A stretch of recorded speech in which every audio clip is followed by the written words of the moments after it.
हर हर महादेव भक्तों, जय श्री राधे भक्तों। मैं माधवी एस्ट्रोलॉजर आज छोटा सा प्रयास करने जा रही हूँ। आज से मैं प्रतिदिन आप सभी के साथ श्रीमद् भागवत महापुराण पाठ करूँगी और साथ में शेयर भी करूँगी। मेरी आपसे रिक्वेस्ट है, अगर आपको वीडियो अच्छी लगती है तो आप प्लीज़ भक्तों के साथ, प्रभु भक्तों के साथ, डिवोटीज़ के साथ शेयर जरूर करें। पर हाँ, जो भक्त नहीं है, जो डिवोटी नहीं है, उनके साथ आप शेयर करने का प्रयास ना करें, क्योंकि जिन पे हरि की इच्छा होगी उन्हें अपने आप ही भागवत महापुराण का श्रवण करने का अवसर प्राप्त होता है। हम सभी सबसे पहले श्रीमद् भागवत महापुराण जी के श्री चरणों में कोटि कोटि प्रणाम करेंगे और प्रभु का 1 मिनट के लिए स्मरण करते हुए, उनका आवाहन करके, उनका अपने हृदय में ध्यान करते हुए, उनकी मानसिक रूप से पूजा करते हुए, श्री चरणों में पाद्य अर्पित करके, मल्यागे चंदन लगा करके और तुलसी की माला और वैजयंती पुष्पों की माला भगवान जी को अर्पण करते हुए फिर हम पाठ शुरू करेंगे। ओम नमो भगवते वासुदेवाय। श्रीमद् भागवत महात्म्य। कृष्णं नारायणं वन्दे, कृष्णं वन्दे व्रजप्रियं, कृष्णं द्वैपायनं वन्दे, कृष्णं वन्दे पृथासुतम्। अथ प्रथमो अध्याय। देवर्षि नारद की भक्ति से भेंट। सच्चिदानंद रूपाय विश्वोत्पत्त्यादि हेतवे तापत्र विनाशाय श्री कृष्णाय वयं नुमः।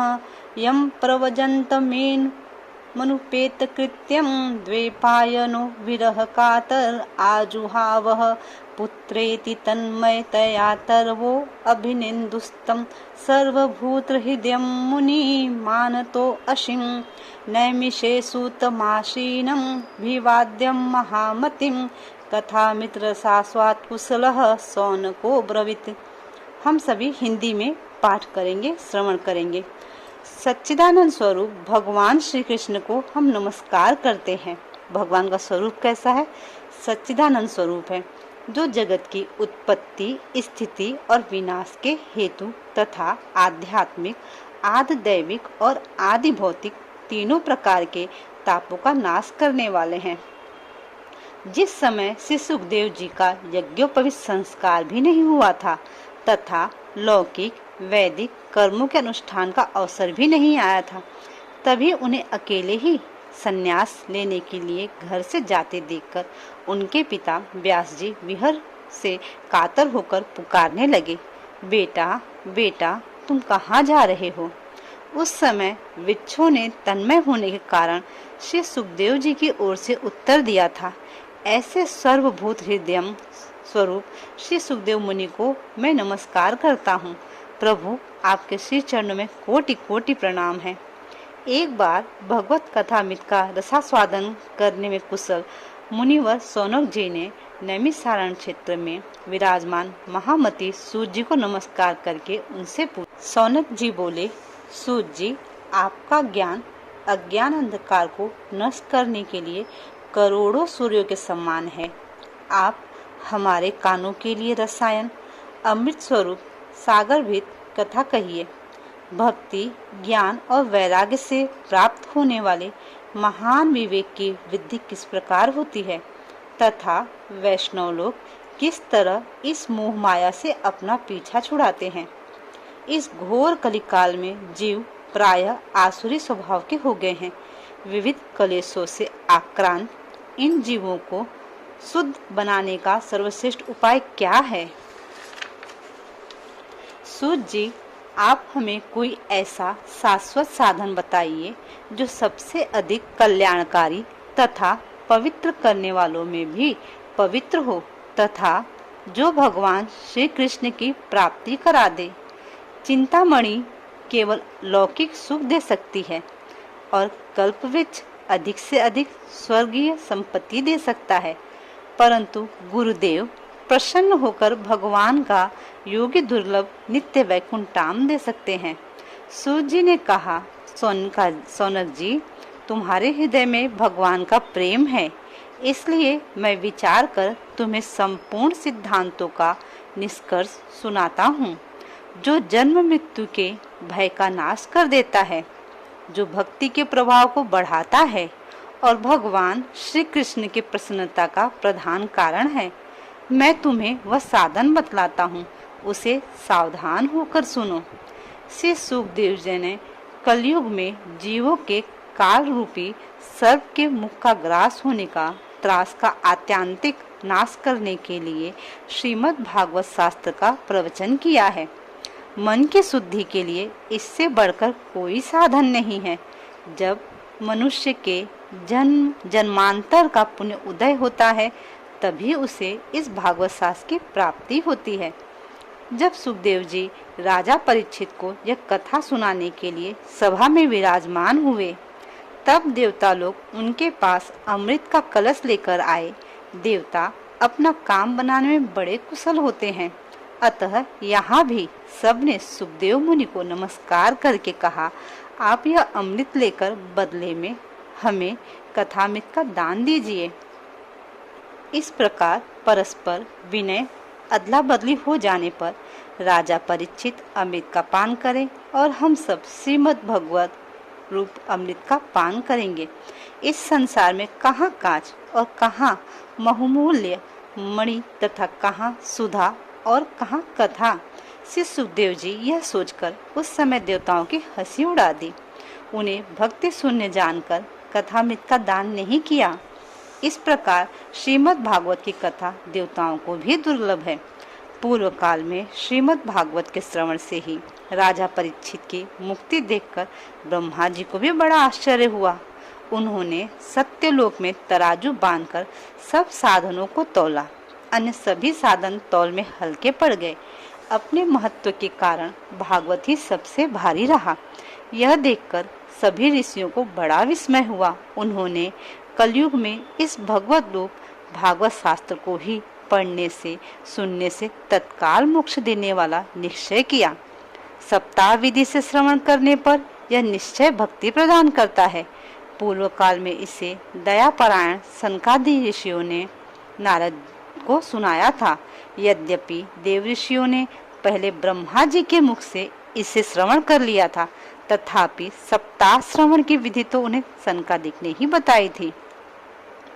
सौनक जी ने पूछा, सांसारिक प्रपंच से मुक्त एवं विचारशील नारद जी ने सनकादि के साथ संयोग कहाँ हुआ और विधि विधान के श्रवण में उनकी प्रीति कैसे हुई?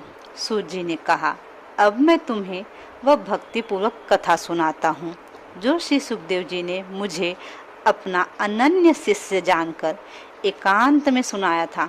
एक दिन विशालपुरी में चारों ओर निर्मल ऋषि सत्संग के लिए आए। वहां उन्होंने नारद जी को देखा। एक बार हम सभी प्रेम से नारद मुनि जी के श्री चरणों में प्रणाम करेंगे। सनकादि ने पूछा, ब्राह्मण, आपका मुख उदास क्यों हो रहा है? आप चिंतातुर कैसे हैं? इतनी जल्दी जल्दी आप कहाँ जा रहे हैं? आपका आगमन कहाँ से हो रहा है? इस समय तो आप उस पुरुष के समान व्याकुल जान पड़ते हैं जिसका सारा धन लुट गया हो। आप जैसे आसक्ति रहित पुरुषों के लिए यह उचित नहीं है, इसका कारण बताइए। नारद जी ने कहा, मैं सर्वोत्तम लोक समझकर पृथ्वी में आया था। यहाँ पुष्कर, प्रयाग, काशी, गोदावरी, हरिद्वार, कुरुक्षेत्र, श्रीरंग और सेतुबंधु आदि कई तीर्थों में इधर विधर विचरता रहा, किंतु मुझे कहीं भी संतोष देने वाली शांति नहीं मिली। इस समय अधर्म के सहायक कलयुग ने सारी पृथ्वी को पीड़ित कर रखा है। अब यहाँ सत्य, जप, तप, शौच, दया, दान आदि कुछ भी नहीं है। बेचारे जीव केवल अपना पेट पालने में लगे हुए हैं। वे असत्यभाषी, आलसी, मंदबुद्धि, भाग्यहीन, उपद्रवग्रस्त हो गए हैं। जो साधु संत कहे जाते हैं वे पूरे पाखंडी हो गए हैं।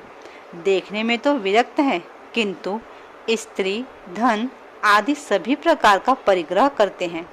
घरों में स्त्रियों का राज है। साले सलाहकार बने हुए हैं। लोभ से लोग कन्या विक्रय करते हैं और स्त्री पुरुषों में कलह मचा रहता है। महात्माओं के आश्रम, तीर्थ और नदियों पर यवनों का अधिकार हो गया है। उन दुष्टों ने बहुत से देवालय भी नष्ट कर दिए हैं। इस समय यहाँ न कोई योगी है, न सिद्ध है, न ज्ञानी है, न सत्कर्म करने वाला ही है। सारे साधन इस समय कली रूप दानवल ने से जलकर भस्म हो गए हैं। इस कलयुग में सभी देशवासी बाजारों में अन्न बेचने लगे हैं। ब्राह्मण लोग पैसा लेकर वेद पढ़ाते हैं और स्त्रियां वेश्यावृत्ति से निर्वाह करने लगी हैं। इस तरह कलयुग के दोष देखता और पृथ्वी पर विचरता हुआ मैं यमुना जी के तट पर पहुंचा, जहां भगवान श्री कृष्ण के अनेकों लीलाएं हो चुकी हैं। मुनिवरों सुनिए, वहां मैंने एक बड़ा आश्चर्य देखा। वहां एक युवती स्त्री खिन्न मन से बैठी थी। उसके पास दो वृद्ध पुरुष अचेत अवस्था में पड़े जोर जोर से सांसें ले रहे थे। वह तरुणी उनकी सेवा करती हुई कभी उन्हें चेत करने का प्रयत्न करती और कभी उनके आगे रोने लगती थी। वह अपने शरीर के रक्षक परमात्मा को दसों दिशाओं में देख रही थी। उसके चारों ओर सैकड़ों स्त्रियां उसे पंखा झल रही थी और बार बार समझाती जा रही थी। दूर से यह सब चरित्र देखकर मैं कौतूहलवश उसके पास चला गया। मुझे देखकर वह युवती खड़ी हो गई और बड़ी व्याकुल होकर कहने लगी। युवती ने कहा, अजी महात्मा जी, क्षण भर ठहर जाइए और मेरी चिंता को नष्ट कीजिए। आपका दर्शन तो संसार के सभी पापों को सर्वथा नष्ट कर देने वाला है। आपके वचनों से मेरे दुख की भी बहुत कुछ शांति हो जाएगी। मनुष्य का जब बड़ा भाग्य होता है तभी आपके दर्शन हुआ करते हैं। नारद जी कहते हैं, तब मैंने उस स्त्री से पूछा, देवी तुम कौन हो? ये दोनों पुरुष तुम्हारे क्या होते हैं? और तुम्हारे पास ये कमल नैनी देवियां कौन हैं? तुम हमें विस्तार से अपने दुख का कारण बताओ। युवती ने कहा, मेरा नाम भक्ति है। ये ज्ञान और वैराग्य नाम के मेरे पुत्र हैं। समय के फेर से ये ऐसे जर्जर हो गए हैं। ये देवियां गंगा जी आदि नदियां हैं। ये सब मेरी सेवा करने के लिए आई हैं। इस प्रकार साक्षात देवियों के द्वारा सेवित होने पर भी मुझे सुख शांति नहीं है। तपोधन, अब ध्यान देकर मेरा वृत्तांत सुनिए। मेरी कथा वैसे तो प्रसिद्ध है, फिर भी उसे सुनकर आप मुझे शांति प्रदान करें। मैं द्रविड़ देश में उत्पन्न हुई, कर्नाटक में बढ़ी, कहीं कहीं महाराष्ट्र में सम्मानित हुई, किंतु गुजरात में मुझे बुढ़ापे ने आ घेरा। वहाँ घोर कलयुग के प्रभाव से पाखंडियों ने मुझे अंग भंग कर दिया। चीरताल तक यह अवस्था होने के कारण मैं अपने पुत्रों के साथ दुर्बल और निस्तेज हो गई हूँ। अब जब से मैं वृंदावन आई हूँ तब से पुनः परम सुंदरी रूपवती नवयुवती हो गई हूँ, किंतु सामने पड़े हुए ये दोनों मेरे पुत्र थके मांदे दुखी हो रहे हैं। अब मैं यह स्थान छोड़कर अन्यत्र जाना चाहती हूँ। ये दोनों बूढ़े हो गए हैं, इसी दुख से मैं दुखी हूँ। मैं तरुणी क्यों हूँ? ये दोनों मेरे पुत्र बूढ़े क्यों हैं? हम तीनों साथ साथ रहने वाले हैं, फिर यह विपरीतता क्यों है? होना तो यह चाहिए था कि माता बूढ़ी हो और पुत्र का तरुण हो।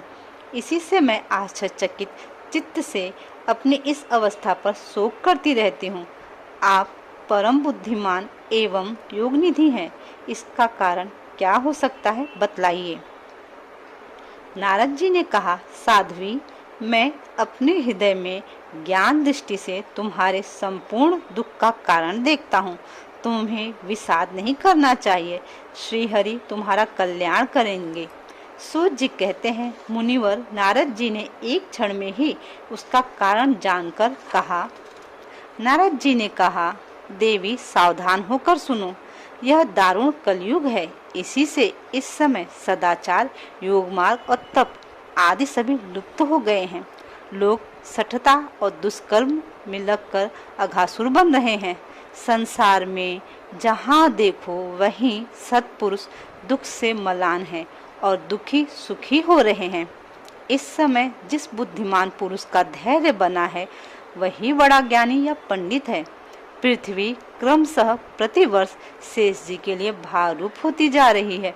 अब यह छूने योग्य तो क्या, देखने योग्य भी नहीं रह गई है, और न इसमें कहीं मंगल ही दिखाई देता है।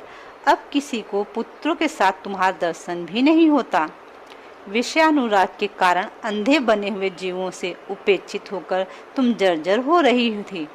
वृंदावन के सहयोग से तुम फिर नवीन तरुणी हो गई हो।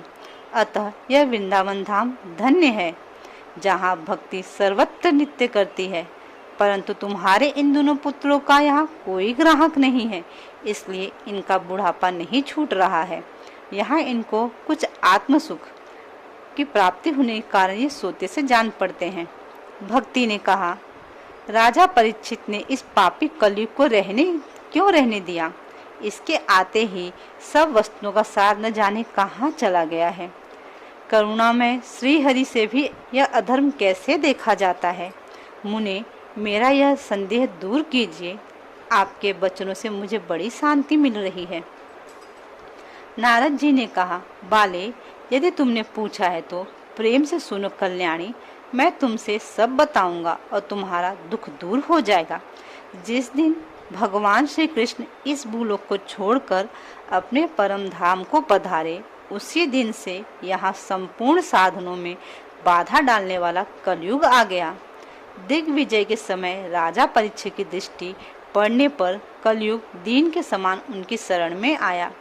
भ्रमण के समान सारग्राही राजा ने निश्चय किया कि इसका वध मुझे नहीं करना चाहिए, क्योंकि जो फल तपस्या, योग एवं समाधि से नहीं मिलता है, कलयुग में वही फल श्री हरि कीर्तन से भली भांति मिल जाता है। इस प्रकार सारहीन होने पर भी उसे एक ही दृष्टि से सारयुक्त देखकर उन्होंने कलयुग में उत्पन्न होने वाले जीवों के सुख के लिए ही इसे रहने दिया था। इस समय लोगों के कुकर्म में प्रवृत्त होने के कारण सभी वस्तुओं का सार निकल गया है और पृथ्वी के सारे पदार्थ बीजहीन भूसी के समान हो गए हैं। ब्राह्मण केवल अन्न धन आदि के लोभवश घर घर एवं जन जन को भागवत की कथा सुनाने लगे हैं, इसलिए कथा का सार चला गया है। तीर्थों में नाना प्रकार के अत्यंत घोर कर्म करने वाले नास्तिक और नारकी पुरुष भी रहने लगे हैं, इसलिए तीर्थों का भी प्रभाव जाता रहा है।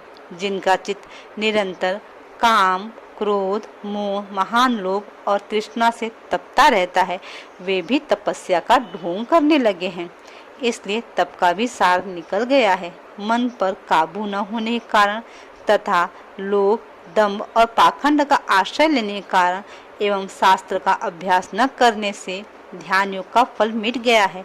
पंडितों की तो यह दशा है कि वे अपने स्त्रियों के साथ भैंसों की तरह रमण करते हैं, उनमें संतान पैदा करने की कुशलता पाई जाती है। मुक्ति साधन में वह सर्वथा अकुशल है। संप्रदाय अनुसार प्राप्त हुई वैष्णवता भी कहीं देखने में नहीं आती है। इस प्रकार जगह जगह सभी वस्तुओं का सार लुप्त हो गया है। यह तो इस युग का स्वभाव ही है, इसमें कोई दोष नहीं है। इसी से पुंडरीकाक्ष भगवान बहुत समित रहते हुए भी यह सब सह रहे हैं। सूत जी कहते हैं, सोनक जी, इस प्रकार देवर्षि नारद के वचन सुनकर भक्ति को बड़ा आश्चर्य हुआ। फिर उसने जो कुछ कहा उसे सुनिए। भक्ति ने कहा, देवर्षि, आप धन्य हैं। मेरा बड़ा सौभाग्य था जो आपका समागम हुआ। संसार में साधुओं का दर्शन ही समस्त सिद्धियों का परम कारण है। आप केवल एक बार का उपदेश धारण करके कयाधु कुमार प्रहलाद ने माया पर विजय प्राप्त कर ली थी। ध्रुव ने भी आपकी कृपा से ध्रुवप्रद प्राप्त किया था। आप सर्वमंगल और साक्षात श्री ब्रह्मा जी के पुत्र हैं। मैं आपको नमन करती हूँ, आपको नमस्कार करती हूँ। हम सभी नारद मुनि जी के श्री चरणों में एक बार प्रणाम करेंगे। इति श्री पद्म पुराणे उत्तरखंडे श्रीमद् भागवत महात्म्ये भक्ति नारद समागमो नाम प्रथमो अध्यायः। फ्रेंड्स, हम सभी श्री सूत जी महाराज जी के श्री चरणों में प्रणाम करेंगे और सौनकादिक ऋषियों के श्री चरणों में प्रणाम करेंगे।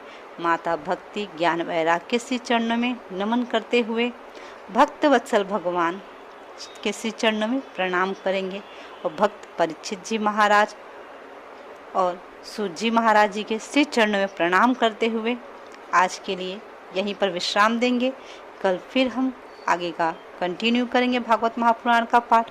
मेरी आप सबसे रिक्वेस्ट है, अगर आपको डिवोटीज पता है जो भगवान के भक्त हैं, जिनको भागवत महापुराण का श्रवण करना है, तो आप ये वीडियो उनके साथ ज़रूर शेयर करें।